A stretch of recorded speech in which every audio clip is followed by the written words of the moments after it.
A United Airlines Boeing 737 was reportedly hit by a kite upon landing at Ronald Reagan Washington National Airport, or DCA.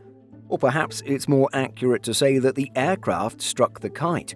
And while the aircraft landed without further incident and no injuries were reported, the quote-unquote operator of the kite is in some trouble. We examine the details of the incident for today's video. On March 29, 2025, the United Airlines Boeing 737-700, registered as November 24736, was close to the end of operating flight UA654 from George Bush Intercontinental Airport in Houston. According to media reports, the jet struck a kite as it came in for its landing at DCA at about 4:14 p.m. Dave Statter posted video to social media showing the aircraft making its final approach.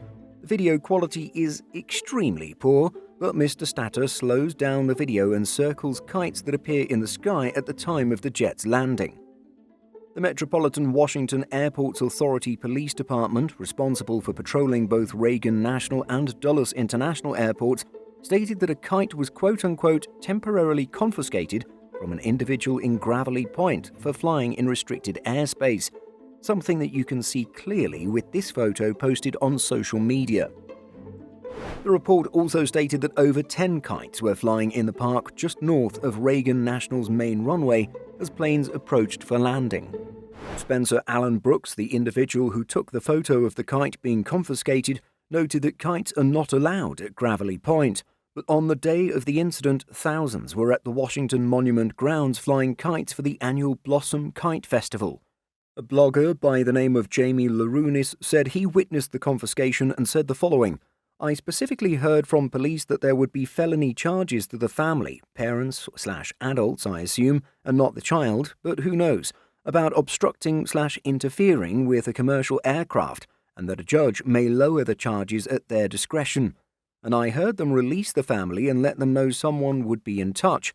My guess is there were no charges at the time of the statement, but my assumption is charges may come from a federal route since Gravelly Point is federal land." The U.S. Federal Aviation Administration's Title 14 of the Code of Federal Regulations, Part 101, governs the operation of moored balloons, kites, amateur rockets, and unmanned free balloons.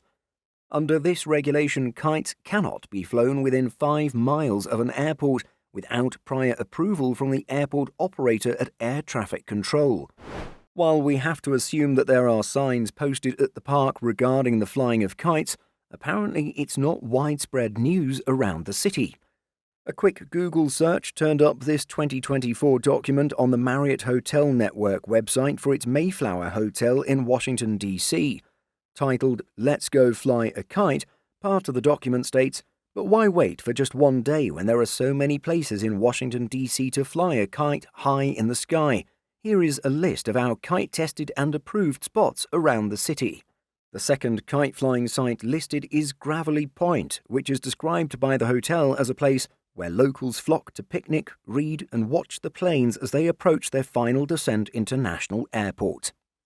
What do you think of this incident and public awareness about restrictions in the area? Let us know by leaving a comment.